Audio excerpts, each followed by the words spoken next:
예, 최악의 식물국회가 막을 내리고 내일부터는 20대 국회가 열립니다. 16년 만에 찾아온 여소야대 정국인 만큼 그 어느 때보다 협치가 잘 이루어져야 하지만 예상은 대치가 될 가능성이 많이 나오고 있습니다. 자세한 내용 전 청와대 행정관을 역임한 서성교 바른정책연구원장, 김홍국 정치평론가와 함께 짚어보겠습니다. 안녕하십니까? 안녕하세요. 안녕하십니까? 네. 자, 온통 정치권에 관심은 반기문 사무총장에 가 있는데 그 얘기는 조금 뒤에 해보기로 하고요. 우선 종료되는 19대 국회부터 얘기를 해보도록 하죠. 여야가 지금 19대 때 올라온 법안이 만 한 8천 건 되는데 처리된 법안이 한 8천 건 정도고 처리되지 못한 게 한 10,000건 정도 된다고 그래요. 이렇게 해서 이제 최악의 국회다 이제 이런 오명을 받고 있는 것 같죠? 네, 국회는 법 만드는 기관입니다. 네. 그런데 역대 그 국회에 비교해 보면 19대 국회가 최악의 국회라고 평가됩니다. 아까 우리 앵커님 말씀하신 대로 19대 국회는 법안 통과율이 45% 정도 됩니다. 18대는 51%, 또 한 그 이전에는 주로 60%, 또 70%가 넘었습니다. 네. 또 19대 국회는 회의 참석률, 또 국정감사, 또 회의 개최율 이런 여러 가지 수치를 비교해 보면 역대 18대, 17대 국회에 비해서 상당히 많이 떨어지는 것으로 평가되고 있습니다. 또 이견이 없었던 청년 고용 촉진법이라든지 규제 프리존 특별법이라든지 이런 법안도 통과시키지 못하고 예. 그동안에 쟁점이 됐던 서비스 산업 발전 기본법 또 노동사업법도 통과시키지 못하는 무능한 양상을 보였습니다. 예. 그 원인은 가장 큰 게 선진화법이라고 보여지는데 여야 간에 합의가 이루어지지 않으면 상임위를 통과하지 못하게 돼 있습니다. 예. 이 법 때문에 발목이 잡혀서 19대가 무능한 국회가 됐고 또 그동안의 국가적인 사안인 세월호 침몰 문제, 그다음 메르스 사태 이런 문제들을 정치력을 발휘해서 국회에서 해결하지 못함으로 말미암아 19대가 역대 최악의 국회라고 평가받고 있습니다. 예. 또 더욱이 이번에 그 상시청문회법이 또 대통령이 거부권 행사해서 예. 다시 또 국회로 환원되면서 19대 국회뿐만 아니라 20대 국회도 제대로 개원될 수 있을지 예, 그렇군요. 그 구름이 덮여 있는 상황입니다. 예, 법안 처리율이 역대 최악이다. 그래서 이제 최악의 국회다. 19대 국회가 이제 식물 국회다. 이런 여러 가지 오명을 낳았는데 그게 반드시 국회 선진화 법안 때문만일까요? 어떻게 보십니까? 일단은 국회 선진화법도 그 작용을 했습니다. 예. 왜냐하면 법안 통과가 쉽지 않은 그런 상황을 만들었기 때문에요. 예. 그러나 이것은 결국은 청와대와 정부 그리고 국회가 서로 이 입법부와 행정부 간의 갈등이 있었고요. 예. 또 여야당 간의 갈등을 극복하지 못한 여러 가지 우리 정치적 상황이 반영이 된 것이라고 보고요. 예. 저는 19대 국회가 물론 많은 일을 하지는 못했습니다. 그리고 갈등도 많았지만 그래도 할 일들은 많이 했다. 왜냐하면 17대 때 7,400건이 발의가 돼서 3,700건이 통과가 됐습니다. 50%거든요. 법안 반영률이. 그리고 18대에는 13,900건. 엄청나게 많은 법안이 발의가 됐습니다. 그중에 6,100건, 그래서 44%입니다. 그리고 19대에는 17,822건인데요. 그중에 이제 8,013건이 통과가 됐으니까 45%입니다. 그러니까 점점 더 법안 반영률이 낮아지고 있는 이유는 뭐냐면 법안 발의가 너무나 많아지고 있습니다. 예. 과거에 15대 때는 1,900건 정도였는데요. 예. 19대에 들어와서 18,000건 가까이가 이제 발의가 됐기 때문에 예. 그래서 법안 반영 건수로는 왜냐하면 18대에는 6,178건이 통과가 예. 됐는데요.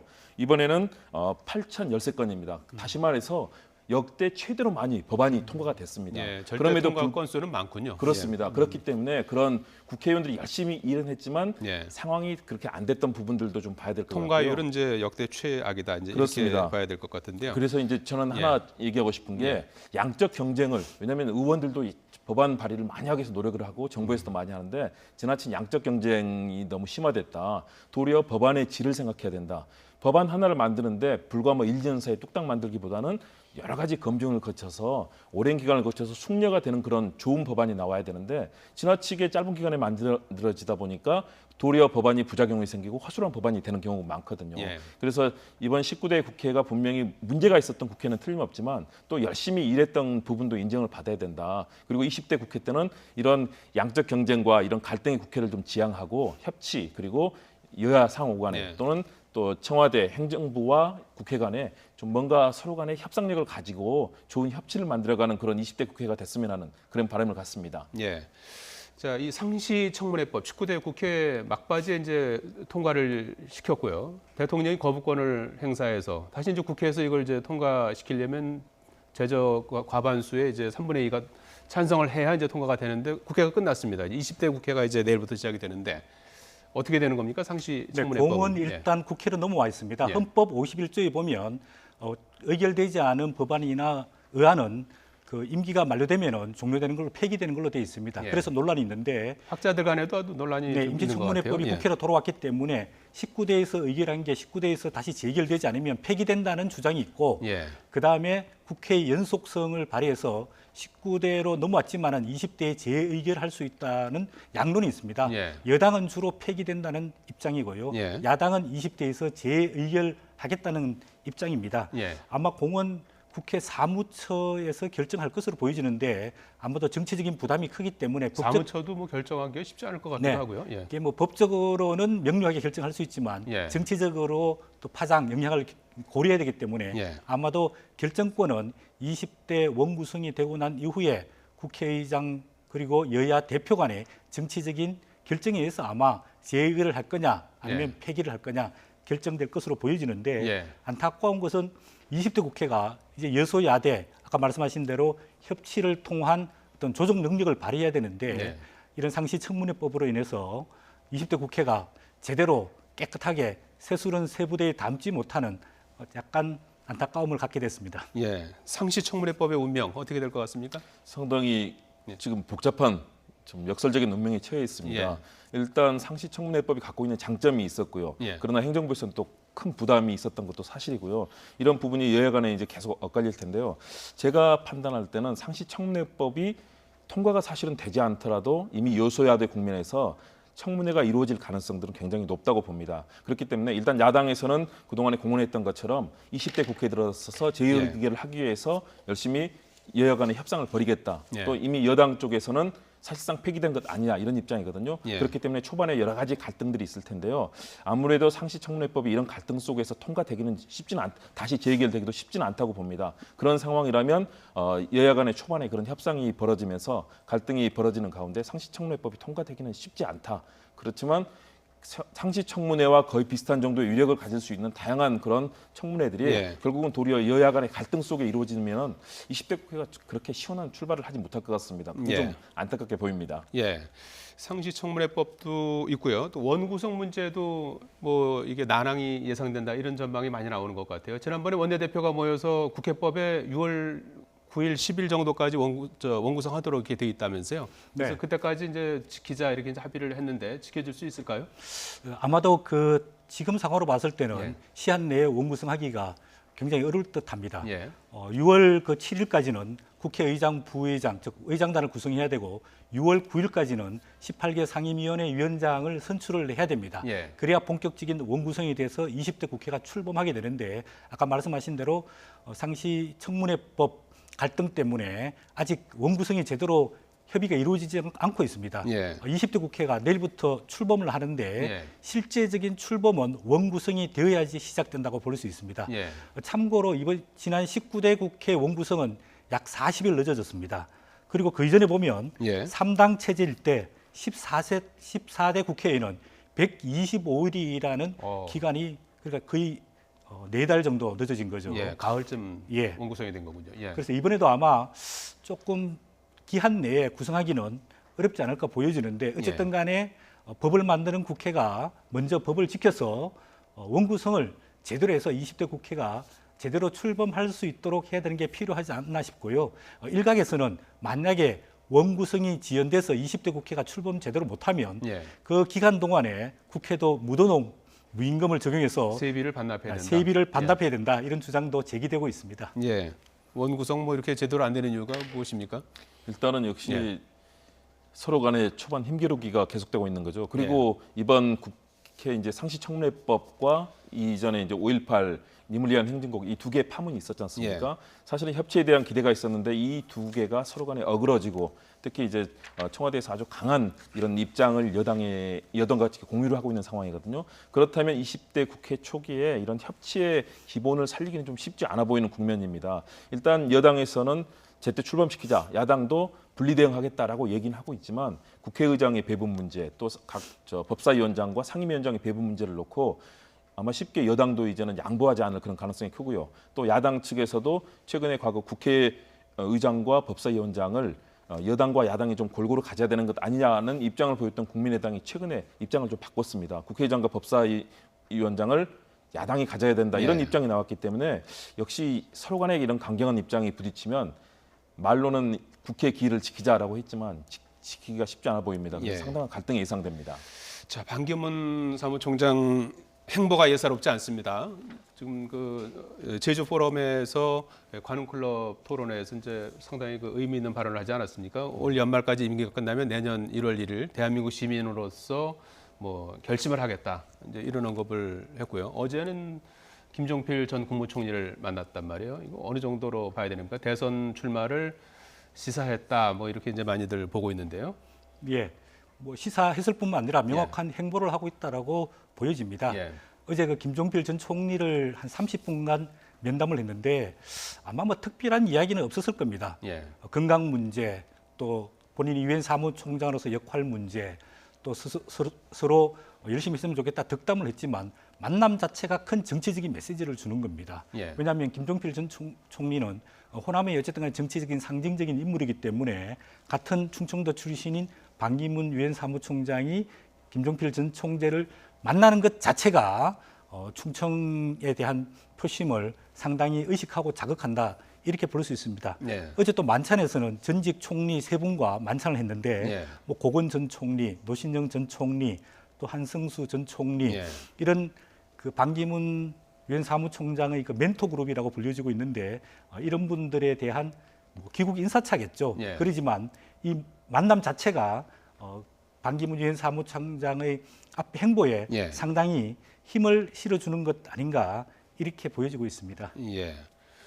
그렇다면은 저희가 뭐 당초 예상은 12월 말까지는 뭐 별다른 언급을 하지 않다가 이제 유엔 사무총장을 이제 벗어나면 이제 구체적인 어떤 행보를 하지 않나 이런 전망을 했었는데 왜 지금 이 시점에 반 총장이 이런 그 대권 행보를 한다고 보십니까?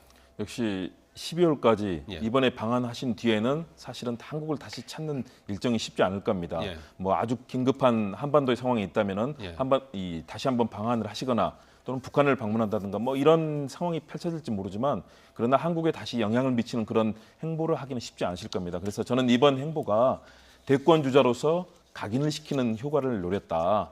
굉장히 뭔가 기분이 대권 주자로서 자신감을 가지신 듯한 그런 표정을 제가 많이 읽었습니다. 예. 다시 말해서 그런 걸 통해서 대권 주자로서 여야에게 각인을 시켰고요. 또 여야의 반응도 저는 보셨다고 봅니다. 그래서 본인이 앞으로 대권 주자로서 어느 정도 가능성을 국민들이 반응을 하시는지, 여야 정치권이 반응을 하신지를 이번에 반응을 타진을 했고요. 그리고 이번 김종필 전 총리와의 면담에서 저는 상당한 얘기도 하셨을 가능성도 있다. 예. 뭐 대외적으로는 그렇게 표명을 하셨지만 사실은 김종필 전 총리의 성격상 아마 격려를 하셨을 가능성도 상당히 크다고 봅니다. 예. 이런 고무된 분위기 속에서 대권 주자로서 기본적인 행보를 마음을 갖겠지만 앞으로 12월까지 유엔 사무총장으로서의 이 외교 수장으로서의 행보는 또 소홀히 할 수 없지 않습니까? 예. 그래서 아마도 이번 방한 기간에 아주 강한 인상을 심어주고 이후에 향후 국내에서 이제 지지자들이 열심히 뭐 그런 운동을 하겠지만 유엔 사무총장으로서 역할을 충실히 하시고 그 이후에 확고한 그런 대선 주자로서의 모습을 보이려는 생각을 가지지 않으셨나 이런 예. 판단을 해봅니다. 예. 뭐 만나는 인물도 인물이지만은 오늘 이렇게 행보를 잠깐 보면 말이죠. 아침에 저 일산 킨텍스에서 네. 국제 로타리 대회 참석하고 안동 하회마을로 헬리콥터 편으로 이제 이동을 했고요. 거기서 이제 또 정치인들도 일부 만나고 그러고 나서 이제 내일부터 시작되는 경주 NGO 대회 참석하기 위해서 경주로 갑니다. 그래서 충청권 출신이 이제 TK와 연대하려는 그런 행보가 아니냐 이런 분석이 나왔어요. 예, 특별히 그렇게 의도한 것은 아니라고 보여지는데요. 예. 그럼에도 불구하고 반기문 사무총장의 일거수일투족이 예. 국민의 관심을 끌고 있기 때문에 이제 안동 하회마을을 방문한 것은 상당히 의미가 있다고 보여집니다. 예. 왜냐하면 우리 김 박사님 말씀하신 대로 이 미묘한 시점에 반기문 유엔 사무총장이 방한을 했습니다. 왜냐하면 4.13 총선 이후에 새누리당이 참패하고 예. 여권의 구심점이 없는 상황에서 사실상 뭐 지리멸렬된 그런 차기 상황인데, 여권의 대선 후보로 반기문 유엔 사무총장이 자리매김하면서 예. 여권을 수습하는 그런 역할을 하고 있기 때문에 특히 이제 충청 출신의 반기문 유엔 사무총장의 그 TK 지역 특히 TK의 그 정신적인 고향이라고 할 수 있는 안동을 방문한다는 것은 충청과 TK 그러니까 영남권의 연합을 통해서 내년 대선에서 승리할 수 있는 기반을 만들겠다. 예. 뭐 이런 의미라고 크게 보여지고 있고요. 예. 오늘 그 유성룡 고택을 방문해서 조국에 대한 깊은 사랑, 투철한 사명감을 기려야 한다.